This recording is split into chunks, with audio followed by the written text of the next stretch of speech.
चलिए बच्चों, आज हम एक नया चैप्टर पढ़ेंगे। नए पाठ का नाम है परमाणु संरचना, एटॉमिक स्ट्रक्चर। एटॉमिक स्ट्रक्चर, परमाणु संरचना। परमाणु क्या है बच्चों? पहले इसको समझने का प्रयास करते हैं। परमाणु के कॉन्सेप्ट को समझने के लिए आपकी किताब में एक गतिविधि, एक एक्टिविटी दी गई है। पहले उस एक्टिविटी को मैं समझाऊंगी और उसके द्वारा परमाणु क्या है, व्हाट इज एटम, इसको समझने का प्रयास आप कीजिएगा। बच्चों, यदि हम एक बीकर ले लें और बीकर में लगभग 100 ml पानी ले लें, इस बीकर में यदि हम एक क्रिस्टल या एक दो क्रिस्टल KMnO4 के मिला दें। बच्चों, KMnO4 एक लवण है जो कि बैगनी रंग का होता है। उसका एक लवण इस पूरे विलयन को बैगनी रंग देने के लिए पर्याप्त होगा। बच्चों, ये KMnO4 की जगह हम कॉपर सल्फेट जैसे कलरफुल सॉल्ट ले सकते हैं।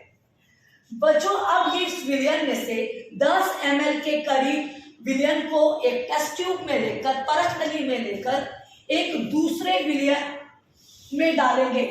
यहां पर हम लोग लगभग 90 ml पानी लेंगे और जिसमें इस 10 ml इस बीकर से निकले हुए विलयन को लेंगे और उसे इस बीकर में मिला देंगे। बच्चों, जब 10 ml इस विलयन को यहां मिलाएंगे तो इस बीकर का टोटल वॉल्यूम आयतन 100 ml के करीब हो जाएगा। लेकिन बच्चों, जब हम ऐसा करेंगे तो इस विलयन का रंग इस विलयन के रंग से कम गहरा होगा, ये गुलाबी रंग का लगभग आएगा। लेकिन बच्चों, जब हम लोग ऐसे प्रयोग को दोहराएंगे, यहां से फिर 10 ml लेके अगले बीकर में डालेंगे तो हम देखेंगे कि बैगनी रंग क्रमशः हल्का होते जाएगा, लेकिन वो कभी भी विलुप्त नहीं होगा। बच्चों, इस एक्टिविटी से आप अनुमान लगा सकते हैं कि एक क्रिस्टल KMnO4 में कितने ज्यादा कण थे। अर्थात एक क्रिस्टल KMnO4 में बहुत सारे छोटे छोटे कण थे जो इन विलयनों को रंगीन कर दे रहा था। अर्थात परमाणु बहुत छोटे कण होते हैं जिनको हम अपने नग्न आंखों से देख भी नहीं सकते। बच्चों, अगर परमाणु की खोज का इतिहास देखा जाए तो वो बहुत पुराना है और उस इतिहास में कई वैज्ञानिक सम्मिलित हैं। चलिए बच्चों, अब हम थोड़ा सा परमाणु की खोज के इतिहास में जाएंगे। ओके बच्चों, चलिए।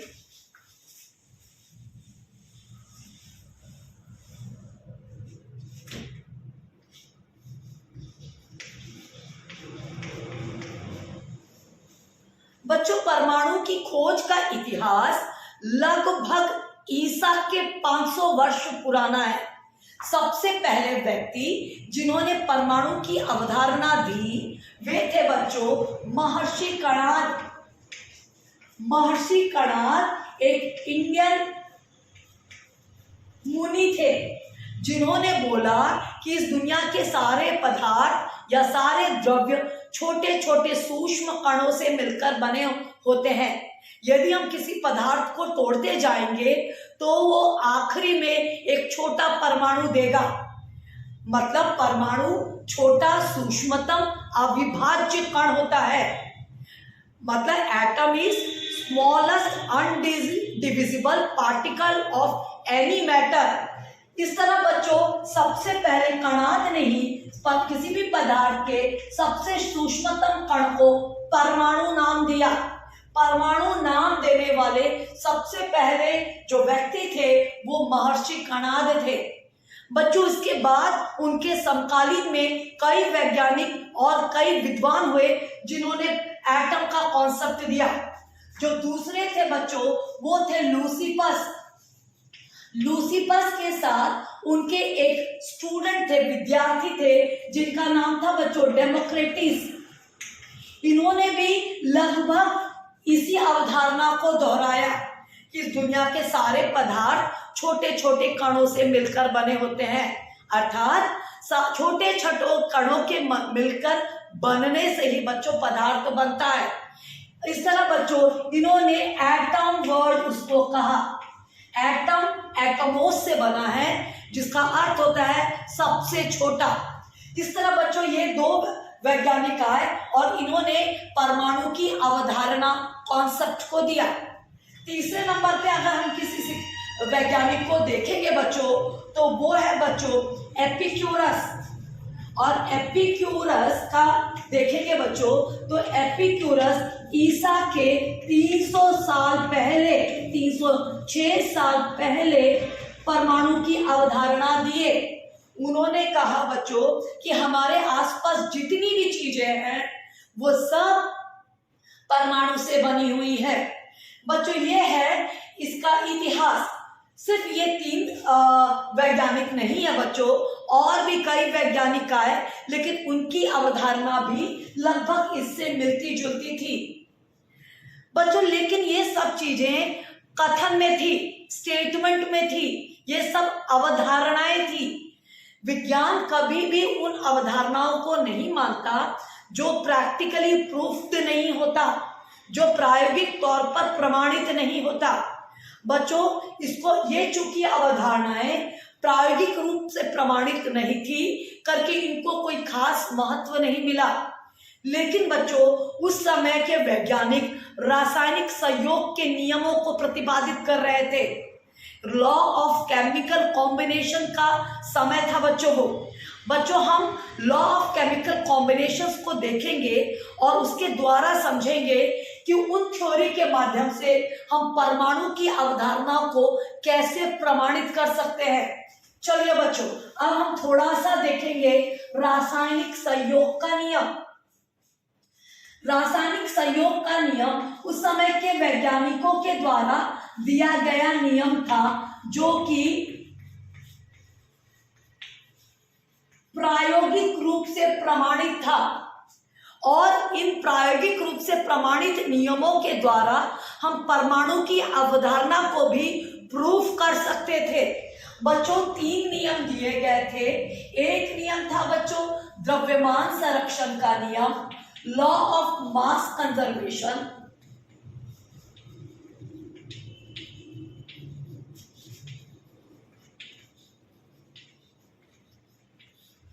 दूसरा था बच्चों स्थिर अनुपात का नियम, लॉ ऑफ कांस्टेंट प्रोपोर्शन। और तीसरा था बच्चों गुणित अनुपात का नियम, लॉ ऑफ मल्टीपल प्रोपोर्शन। ये जो तीनों नियम थे वो पदार्थों के निर्माण पर बनने पर थे और ये तीनों नियम प्रैक्टिकली प्रूव्ड थे, प्रायोगिक रूप से प्रमाणित थे, जिनके द्वारा परमाणु के अस्तित्व को स्वीकारा जा सकता था। बच्चों इन तीनों पे हल्का सा हम प्रकाश डालेंगे ताकि हम समझ सके कि इन तीनों के द्वारा एटम के कॉन्सेप्ट को कैसे प्रमाणित कर सकते हैं। द्रव्यमान संरक्षण का नियम कहता था कि द्रव्य मैटर कभी भी नष्ट नहीं होता। Matter can be destroyed neither be created. कभी भी ना वो उत्पन्न हो सकता है ना वो नष्ट हो सकता है।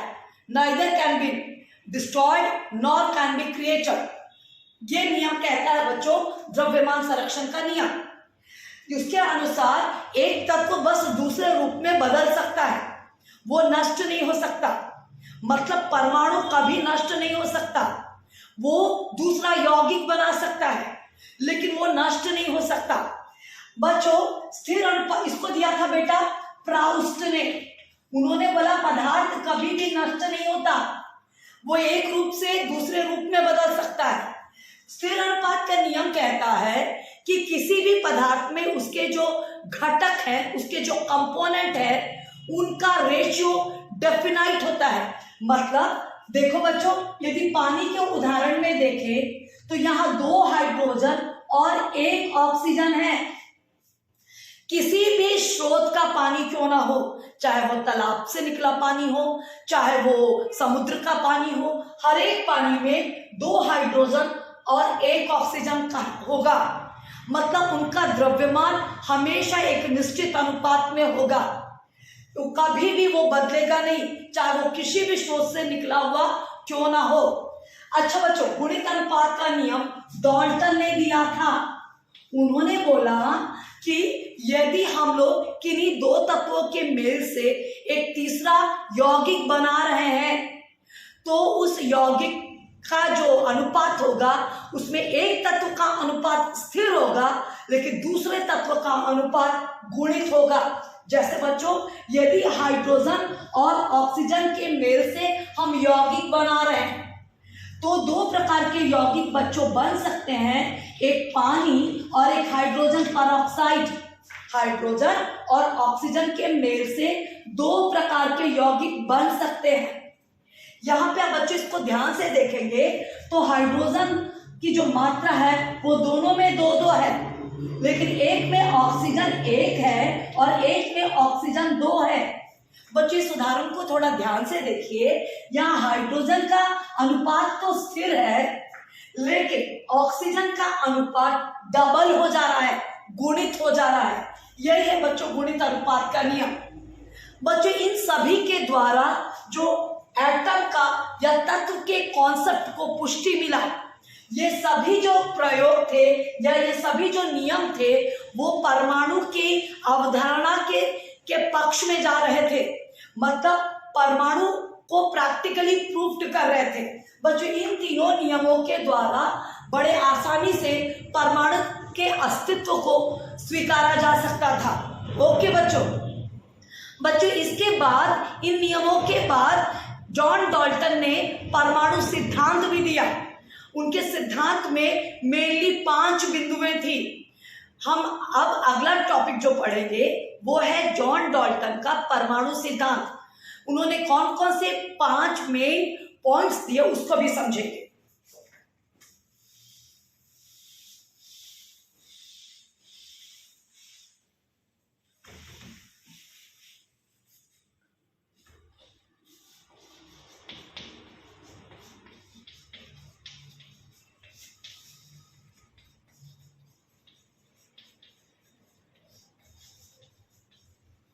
Atomic theory of John Dalton.